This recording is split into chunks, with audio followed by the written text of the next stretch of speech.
Hola, bienvenidos y bienvenidas a Pensamiento Crítico a través de Utopía Comunicaciones. Seguimos este día hablando, conversando, reflexionando sobre los resultados electorales que nos dejó el día domingo, las elecciones de segunda vuelta, donde el señor Daniel Noboa, así actual presidente y candidato presidencial, ha ganado con más de 11 puntos de diferencia, es decir, más de 1.100.000 votos hasta ahora, que se sabe, a la candidata del correísmo, la señora Luisa González. Un resultado que no se esperaba, que parecía que iba a ser un poco más estrecho. Ahora, con esa holgura que ha ganado el señor Noboa, pues lo catapulta a ser presidente reelecto hasta el 2029 a partir del 24 de mayo, fecha en la que tomará posesión para este segundo mandato, ¿verdad? Para hablar, para reaccionar sobre este tema, tengo y saludo cordialmente a mi invitado de hoy, el señor Jaime Arciniegas. Él es dirigente laboral, justamente del Parlamento Laboral, así se llama su organización. Jaime, gracias, bienvenido acá a Pensamiento Crítico de Utopía Comunicación. Bueno, ¿cuál es tu lectura, tu procesamiento, tu digerimiento ahora mismo de estos resultados? Que tú lo esperabas y lo deseabas, me imagino. Bueno, muchísimas gracias, estimado Fernando. Un gusto saludar también con tus televidentes y oyentes. Bueno, pareciera ser que es un resultado sorpresivo, efectivamente, porque yo inclusive suponía que la revolución ciudadana se podría hacer del poder. Pero creo que ha habido al interior del propio movimiento de la revolución ciudadana una especie de implosión interna que le afectó la candidatura de Luisa González. Los últimos acontecimientos que se dieron en la línea pública, el tema de la aparición del expresidente Correa con el economista Patiño, los propios pronunciamientos que han tenido los legisladores y la propia candidata con relación a los temas de paz que estaba De hablando, ¿no? Maduro y todo eso, ¿no? Bueno, sí, la conexión que se tiene con esos regímenes, ¿no? Porque no se puede decir que sea un presidente democrático luego de la falta de transparencia de lo que sucedió en el proceso electoral, pues evidentemente hizo que haya una preocupación mayor de los ciudadanos ecuatorianos. O prevalece la democracia, o prevalece la libertad, o prevalece la buena relación que deberíamos tener de la sociedad civil con el gobernante, o lo otro es entonces perder todo aquello porque lamentablemente el arrastre de la gestión política de la revolución ciudadana no admitía opinión desde el sector social. Ustedes recordarán que en muchos de los casos inclusive dividió al movimiento indígena, dividió el movimiento de los trabajadores, dividió en los gremios de maestros, los colegios profesionales y cosas. Entonces hay un compendio de muchas cosas que considero que los ciudadanos, frente a estas actitudes que se tuvo de arrastre del gobierno anterior, finalmente no terminan olvidándose. Y lo que se ha podido apreciar es que hay una cantidad importante de gente de la tercera edad que se volcó a votar, e igualmente también los jóvenes. No nos olvidemos que estamos en un cambio generacional también, que ya la visión es distinta de la práctica política O tradicional. sea, el anticorreísmo, dices tú, hay un fuerte anticorreísmo tomando en cuenta la factura que dejó el señor Correa en sus 10 años de gobierno. Sí, yo creo que ese enlace del expresidente Correa y algunos remanentes que quedan todavía, ahora al menos en la Asamblea Nacional, eso sigue haciéndole daño a la revolución ciudadana. Porque yo creo que hay que rescatar las cosas positivas que se hicieron sin lugar a dudas, pero también hay de las otras. Y tú sabes que las malas noticias son las que más rápido llegan y las que más se quedan, porque las buenas se esfuman, lamentablemente. La falta, digo yo, de un poco de acuciosidad y de conocimiento político de nuestra población, que de alguna manera ha despertado. Tú recuerdas lo que pasó con la consulta popular que se hizo también en el gobierno anterior y la respuesta que tuvo. Entonces ya el pueblo ecuatoriano está despertando de aquello que en su momento dejaban pasar por alto, estas actitudes poco democráticas y más bien actitudes impositivas. Esto del resultado del día de ayer tampoco le da un cheque en blanco al presidente actual, ¿eh? Jaime, tú decías al comienzo el asunto de la libertad, la democracia, la participación. ¿Eso representa y garantiza el señor Noboa con los 18 meses de gobierno en donde hemos visto cortarle el camino y perseguirle a la vicepresidencia de la República, no pedir licencia para ser candidato y hacer campaña electoral, tener cierta incidencia en el Consejo Nacional Electoral, en el Tribunal Contencioso y en otras instancias? ¿Tú crees lo que has dicho de democracia, de libertad, de pluralismo? ¿Eso refleja y representa el señor Noboa haciendo un acto de conciencia, Jaime? En absoluto, para nada, para nada. Por eso estoy refiriendo inclusive que no le estamos dando un cheque en blanco a los Cuando tú ecuatorianos. dices no le estamos dando, porque aquí me ha confesado Jaime Arciniegas que él votó por Noboa el día domingo, ¿verdad? Mira, yo cuando tuve la oportunidad de conversar contigo te decía, estoy totalmente indeciso. Hablamos Y por teléfono, sí, sí, recuerdo. y además yo iba a votar nulo. ¿Ya? Esa era mi respuesta frente a los hechos que se estaban dando políticamente en su momento. ¿Eh? Pero uno tiene que mirar también, y un poco con objetividad, quiénes están detrás de nosotros. Finalmente uno tiene recorrido más de media vida. Y hay que mirar entonces hasta qué punto las libertades, hasta qué punto la democracia, hasta qué punto se permite a los ciudadanos opinar. Y quiero retomar a tu pregunta. Es que la actitud del presidente Noboa ha sido también autoritaria y poco democrática, lo que tú refieres, y yo lo he señalado públicamente también.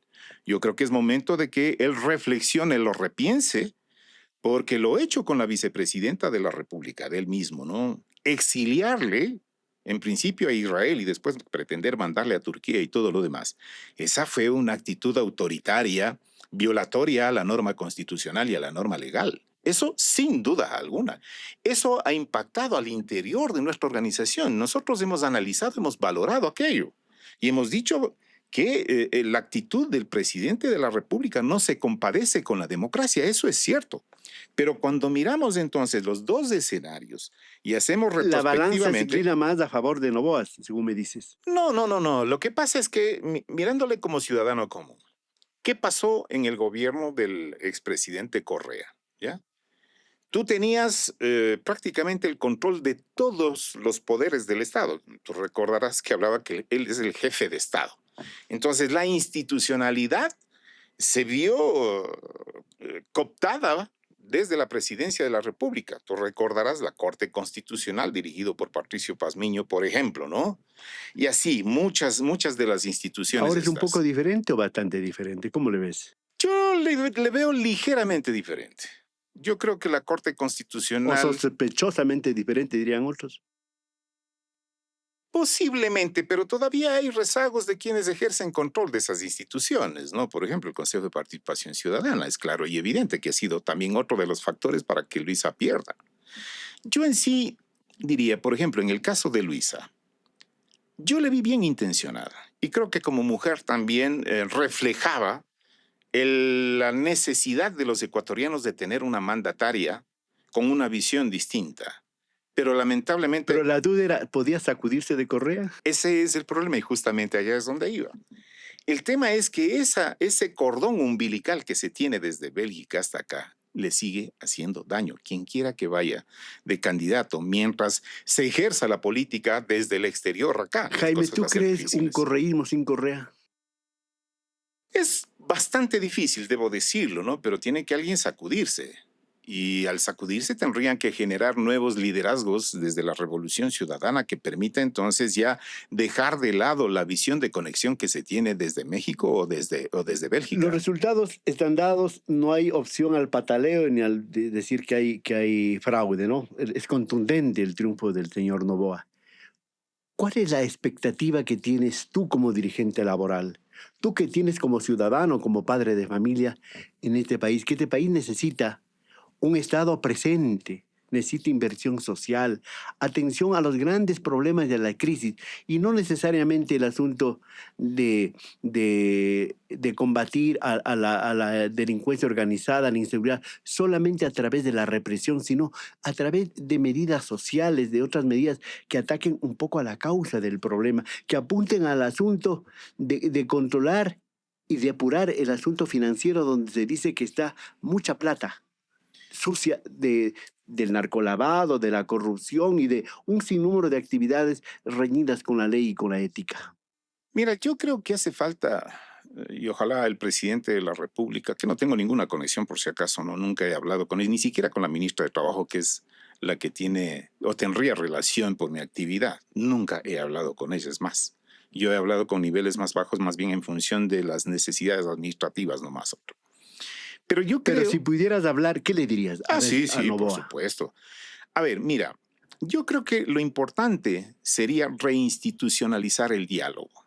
Y el diálogo se lo hace con quienes son sus electores. ¿Y quiénes son sus electores? El pueblo, ¿no es cierto? Entonces, si reinstitucionalizamos el diálogo, eso no quiere decir tampoco que desde la sociedad vamos a imponer, porque depende de muchos factores que se pueda resolver sobre determinado objetivo que se persiga. Por ejemplo, a mí me parece que debe haber responsabilidad de los actores sociales y de los actores políticos para resolver los problemas, o por lo menos que te den el espacio de opinar.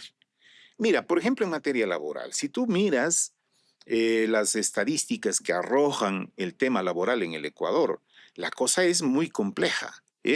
Hay muchos, o yo diría, muchos jóvenes que están lo suficientemente preparados, capaces para ejercer su profesión, se quedaron con el título y que está colgado en la sala o debajo del hombro o buscando dónde conseguir trabajo y no hay trabajo. Entonces debe haber políticas de Estado, porque la delincuencia, la criminalidad crece porque hay mucha gente que está desempleada, no tiene ocupación y por ende entonces tiene que buscar la forma, y esto no estoy intentando justificar para nada estas actitudes que van contrarias a la moral, a la ética y, a la buena, y el buen comportamiento de ciudadano. Pero si no tienes con qué dar de comer o comer, si no puedes darle salud y todo lo demás, buscan un espacio. Se sienten empujados, pues, ¿no? Y además, ¿no es cierto?, con las presiones que ejercen la delincuencia internacional, son presa fácil entonces esta gente y particularmente los jóvenes. Tú ves que los sicarios son menores de 18 años, de 15, 16 años, ¿no? Entonces, por ejemplo, debe haber una política pública de generación de empleo. Ahora tú me dirás, bueno, pero para eso se necesita invertir. Claro que se necesita invertir, pero habría que ver también, o sea, qué tipo o qué perfiles necesita el país para desarrollarse de aquí a 15, 20, 25 años. Es decir, una política de Estado, no una política de gobierno o lo que le interese. Además, la política tiene que tener un ejercicio de decencia y no de la tradicional que se ha manejado aquí en el Ecuador, que ha sido la demagogia. Porque económicamente, aquí mismo yo he tenido la oportunidad de escuchar a varios de tus entrevistados, la situación económica y financiera del país hace aguas.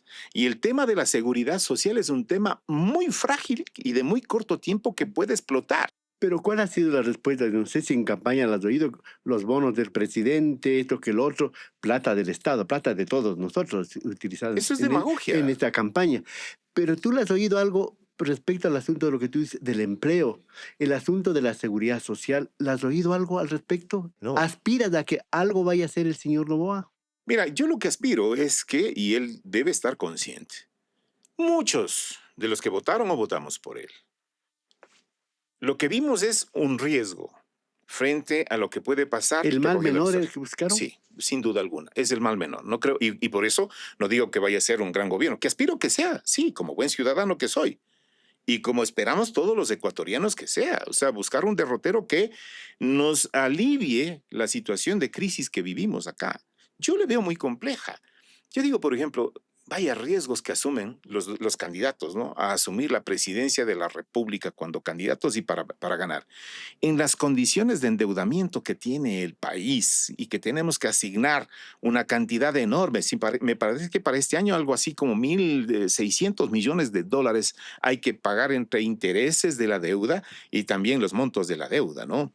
Y a ellos si sumas este baratillo de oferta que hicieron los candidatos, que yo decía, por Dios, pero si todos los candidatos tienen la solución, este Ecuador va a ser un paraíso. No, eran mentiras, porque debían haberlo sustentado lo que querían hacer en su gobierno, pero todos ofrecían plata y plata y plata y millones y millones y millones y no fue la excepción, ¿eh?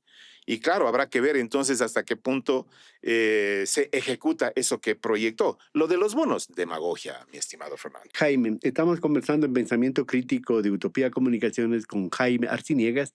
Él es ahora mismo dirigente del Parlamento Laboral.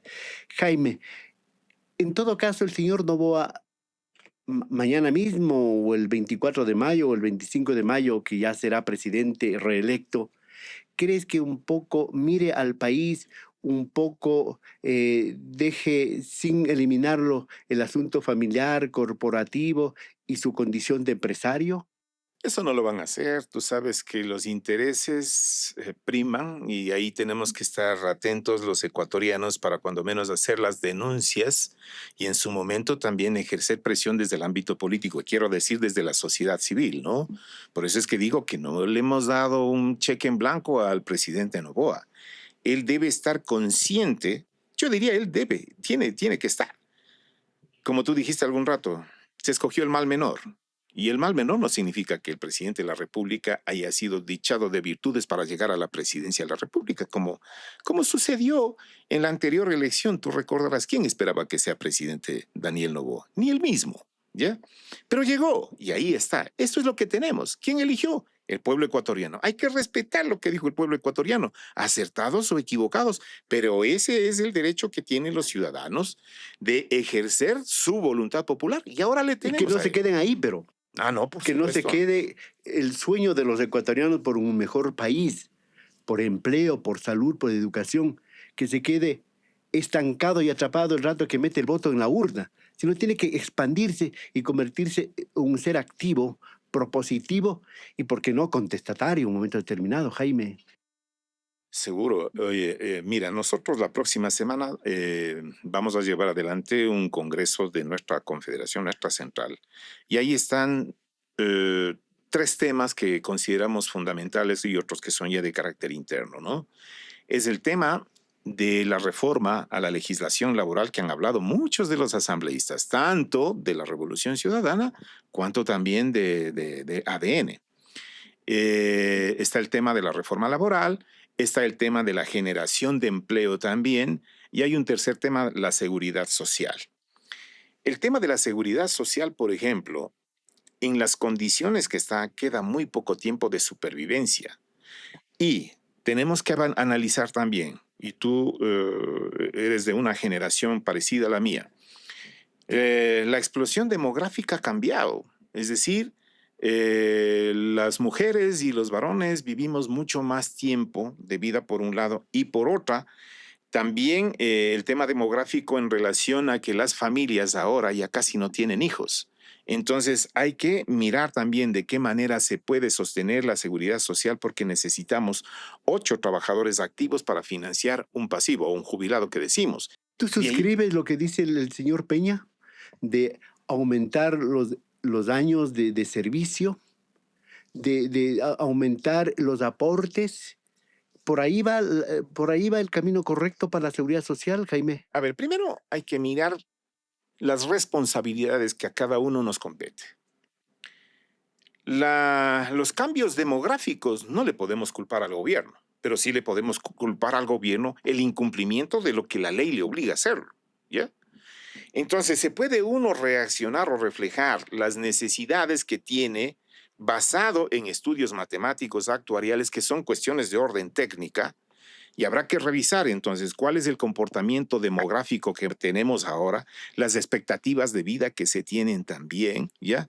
Lo otro, es cómo complementar y cómo mejorar también las pensiones jubilares, que en muchos de los casos son casi pensiones de limosna, ¿no? Y por lo tanto hay que buscar una fuente de financiamiento, que es un tema técnico también. No se puede decir tan facilistamente, ¿no? Ah, mira, es que como y ahora vivimos más tiempo las mujeres y los jóvenes, pues entonces ya no seamos los 30, sino 40 o 50 Castigar a años. la esperanza de vida. Por eso, pero eso mismo, ¿no es cierto? Hay que mirar. Tú tienes estadísticas de esperanza de vida al nacer y no estamos entonces nosotros naciendo recién ahora, ya nacimos hace mucho tiempo, entonces eso Y en necesita las un estudio. condiciones que se vive. Exactamente, ¿no? Porque mira, por ejemplo, no sé si tú, me imagino que tendrás también familiares o hijos o profesionales, como en el caso mío, que mi hijo o mis hijos están con el título y no tienen dónde trabajar, no tienen oportunidades de trabajar. Pero también recordarás que en la época del presidente Guillermo Lasso se habló de la ley de oportunidades. ¿Oportunidades para quién? Y ahí refieres lo que, o te refiero, lo que tú dices, estimado El Fernando. trabajo joven y tanta cosa que se ha hablado, Claro, ¿no? y claro, verle al trabajo como una mercancía, ¿no? Para tenerle entonces sentado a alguien, mira, te necesito 3 horas ahora, mañana 5 y después nada, Entonces, ¿no? ahí, ¿qué dices tú de lo que siempre han dado los empresarios y no la excepción del señor Novoa y su grupo familiar y económico? El trabajo por horas, por ejemplo, Mira, el trabajo por horas, primero que necesitas tú una reforma constitucional. que fue negada ya en una Ya fue consulta negada. popular. A eso quería llegar. Insistir sobre eso me parece absurdo, ¿no te parece? Porque ya el pueblo ecuatoriano se pronunció, ¿ya? Entonces, o sea, volver nuevamente a replantearlo, creo que sería un error. ¿Qué sería conveniente, por ejemplo, no? A ver, ¿cuántas plazas de trabajo se necesitan en el sector público, en el sector privado? ¿Qué líneas o qué tipo de profesionales se requieren para ello y qué tipo de inversión tenemos que hacerlo? Eso implica necesariamente también ver las disponibilidades y la proyección que tú económicamente puedes solventar esas necesidades, pero también implica que el sector empresarial como sector también constituido, ¿no? Desde la sociedad obviamente empresarial, también que generen iniciativas. Entonces, en ese sentido, por ejemplo, hoy hay una cantidad de profesionales, buenos profesionales, que como no encuentran oportunidades aquí están migrando o trabajando aquí de cualquier cosa. Yo encuentro profesionales taxistas y eso no te habrá sorprendido a ti de que de repente te subes a un taxi y te encuentras con un economista, con un ingeniero y todo lo demás.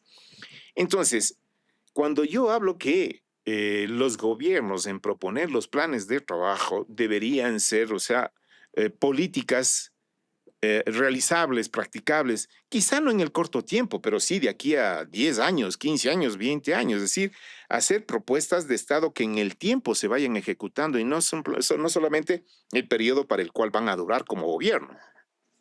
Entonces hay que mirar todas estas aristas que lamentablemente no hemos podido limarlo desde el ámbito político por la demagogia y por el interés particular de quienes ejercen el poder, que son básicamente los empresarios, ¿no?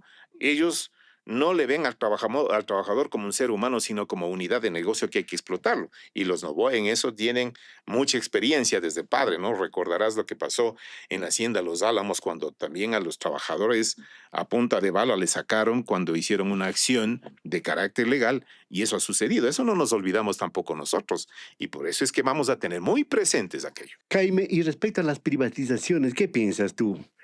El decreto está vigente, el asunto de Sacha, por decir algo, el asunto de las concesiones mineras, el asunto del Banco del Pacífico, el asunto de las telecomunicaciones, de las eléctricas. ¿Qué piensas? El gobierno no tendrá en mente, y esta ha sido su orientación, la privatización. A ver, mira, yo lo que creo es que si tú no tienes recursos, tienes que buscar asociación, ¿no?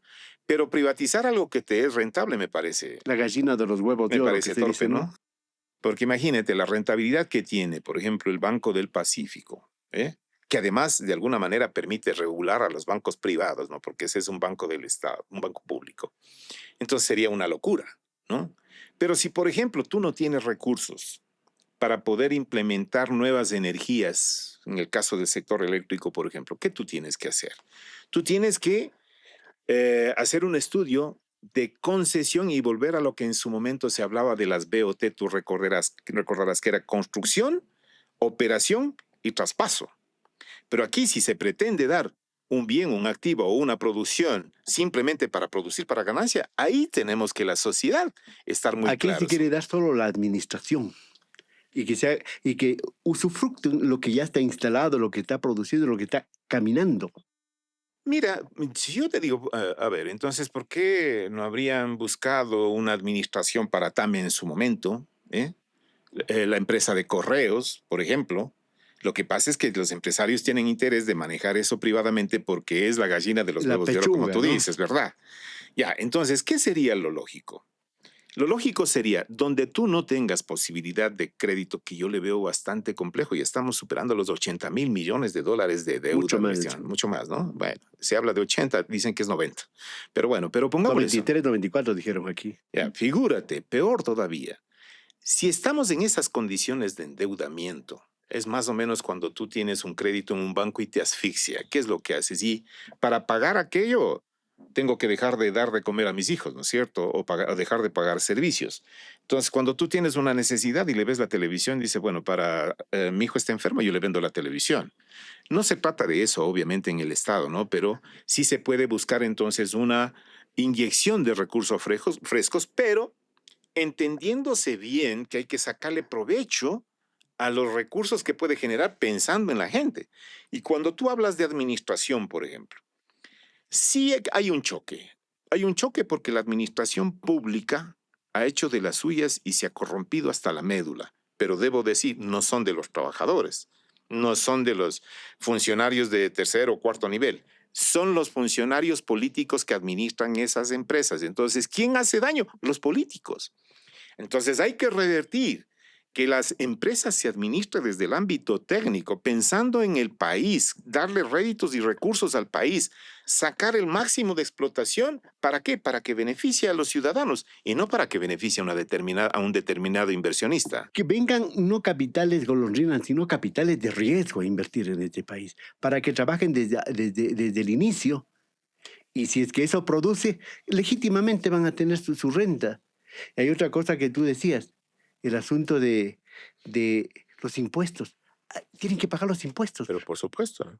¿Qué le dirías? Tú ahorita estás con el señor Novoa, le dirías, Daniel o señor presidente, ¿por qué no pagan los 90 y pico de millones de dólares del SRI? ¿Le dirías eso? ¿Por qué no paga? Es que los funcionarios deberían exigirle, so pena obviamente de demandar y de quitarle las propiedades, como ya se hizo en la época de Correa, tú recordarás La al padre, Clementina. sí, la Clementina. Figúrate el tipo de administración que tiene la Clementina también ahora, ¿no? Entonces, no fue la solución. En su momento se habló de EQ2, tú recordarás también que les habían ofrecido darle las acciones a los trabajadores como que era una donación. No, les quisieron cobrar y como no tenían para pagar, ahí está. Ustedes van a ser, y eso debería ser todos, una especie de veedores, ¿cierto? De ciudadanos que desde el poder civil, desde la sociedad, se fiscalice al gobierno de turno. Si es que el señor Noboa no cumple aquello que tú en alguna medida te dio lugar a votar por él, ¿qué van a hacer ustedes? ¿Cuál sería la reacción frente al incumplimiento y al perfeccionamiento de la demagogia, que fue una de las pautas dentro de la campaña electoral? Mira, yo no diría solamente veedores, nosotros vamos a ser actores, porque nosotros con los votos de los ecuatorianos le hemos puesto a él como presidente de la República. Él es mandatario, nosotros somos sus mandantes. Y yo creo que en esta oportunidad deberíamos, todos los sectores organizados, buscar una alternativa de diálogo, cuando tú recordarás en su momento em, se estableció la coordinadora de movimientos sociales con, ya me olvidé el nombre del quien organizaba eso. Napoleón Salta. Napoleón, sí, mil perdones. Entonces, una especie algo así como eso, pero desconectado obviamente del interés de los partidos políticos, sino que sea la sociedad civil quien estructure, no solamente, como tú bien dices, la veeduría, sino cómo somos nosotros capaces de mover una acción, o sea, ser parte del proceso de cambio que necesita el país. porque algo tenemos que decir dentro de cada una de las especialidades que tenemos. El presidente de la República no lo sabe todo y no tiene por qué saberlo. Por eso es que hay una cantidad entonces de actores de la sociedad civil, una cantidad de catedráticos, una cantidad de gente de la academia que puede hacerle un aporte al país. Pero que no sea de esos diálogos que en algún momento también con La Lenín foto. Moreno lo hizo con Jorge Glass, pues no, o sea, todo con interés político. Hay que desconectar un ratito y volverle entonces la responsabilidad y la autoridad más que nada a la población ecuatoriana para que opine y que genere ideas. El señor Novoa entonces debería un poco articular el diálogo, ¿verdad? Invitar a sentarse en el Salón Amarillo, en el Palacio de Carondelet, con todos los sectores, no solo los empresarios, los trabajadores, los estudiantes, los académicos, todos, para que escuche las otras voces.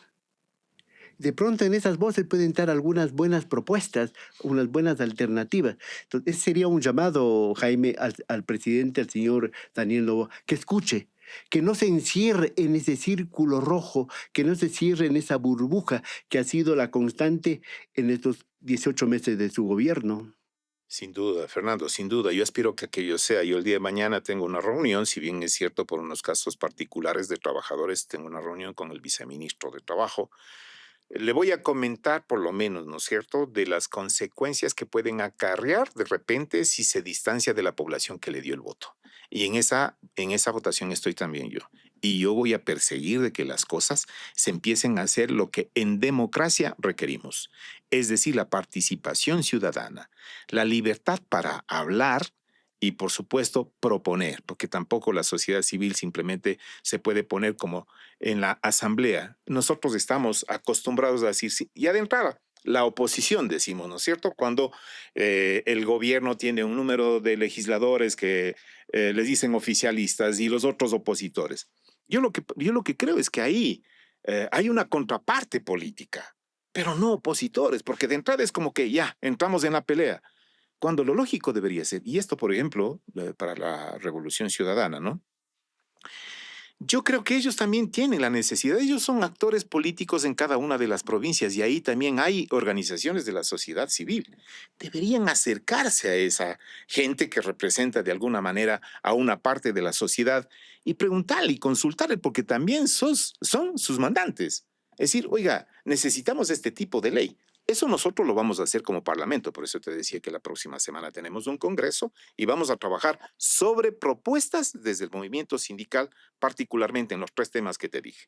Tema de reforma laboral, tema de generación de empleo y tema Seguridad. de seguridad social. Porque interesante, sería una agenda nacional, transversal, con todos los sectores, ¿verdad? Pero lo que pasa es que hay tantos intereses de por medio que impide en pensar en un proyecto nacional, en pensar en un país que queremos construir. Ojalá, ojalá, aunque eso es un sueño o eso es una utopía, como quieran llamarle, que el señor Novoa vuelva a ver a los más de 5 millones de desocupados que hay en este país, de desempleados, que vea cómo ha aumentado la pobreza y la pobreza extrema, que hay miles, cientos de miles de jóvenes que no pueden educarse y hay cientos o millones de jóvenes que no pueden trabajar a pesar de tener, como tú decías, títulos y en el mejor de los casos que tienen suerte se vuelven conductores de Uber. Qué duro, ¿ah? Sí, muy duro si lo vivimos en carne propia. Imagínate aquellos que no tienen la posibilidad de conexión política, porque hasta en eso ya no son los méritos de las personas, sino como tú estás involucrado en el partido del gobierno, ¿no? Yo veía el día de ayer y conversábamos con mi esposa.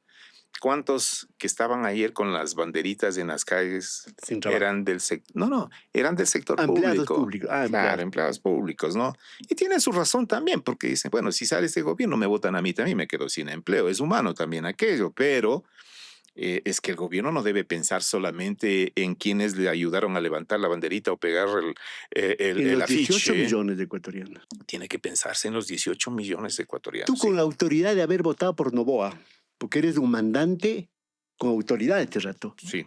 Dile algo al presidente, por favor.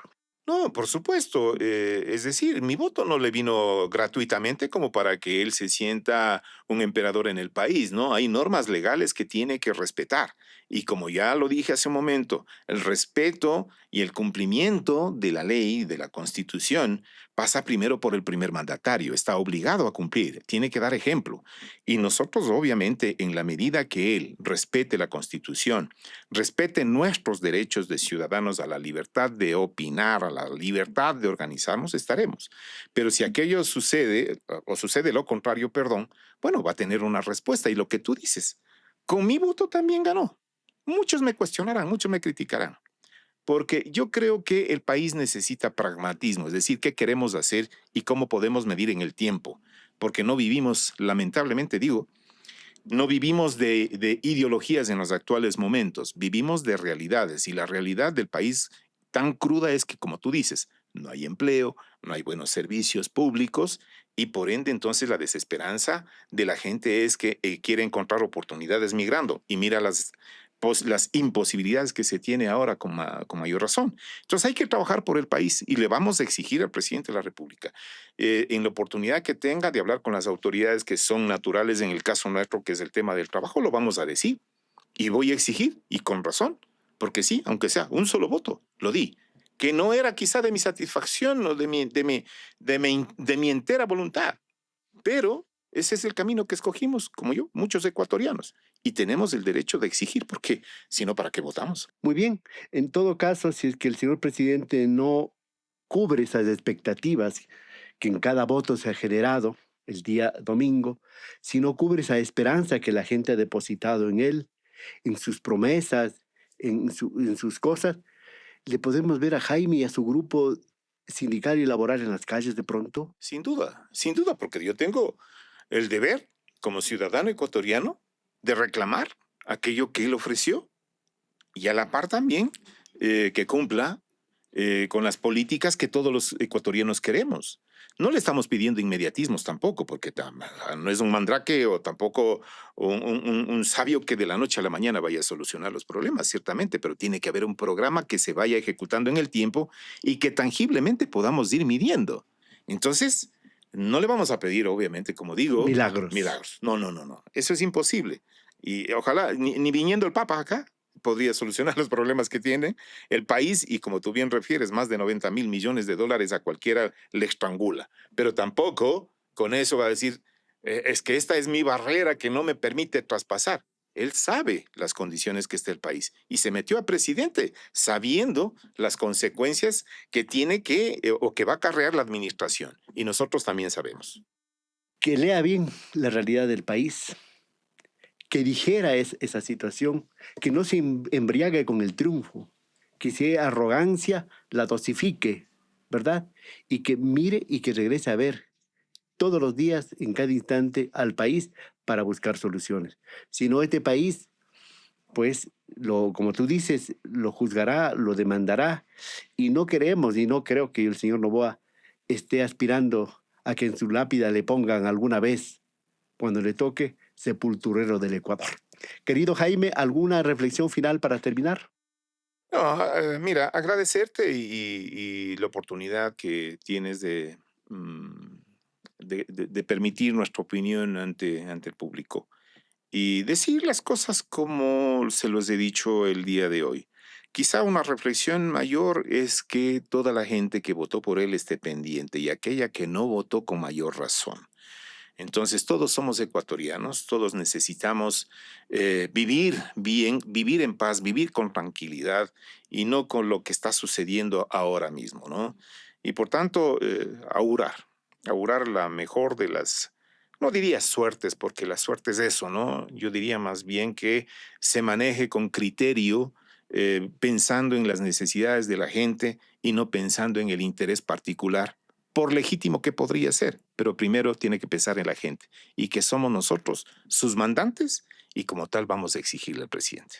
Señoras y señores, ¿qué aspiramos? La dignidad, la paz y que podamos tener presente y a través de un presente digno construir un futuro igualmente de dignidad y de justicia y de bienestar para los ecuatorianos y ecuatorianas.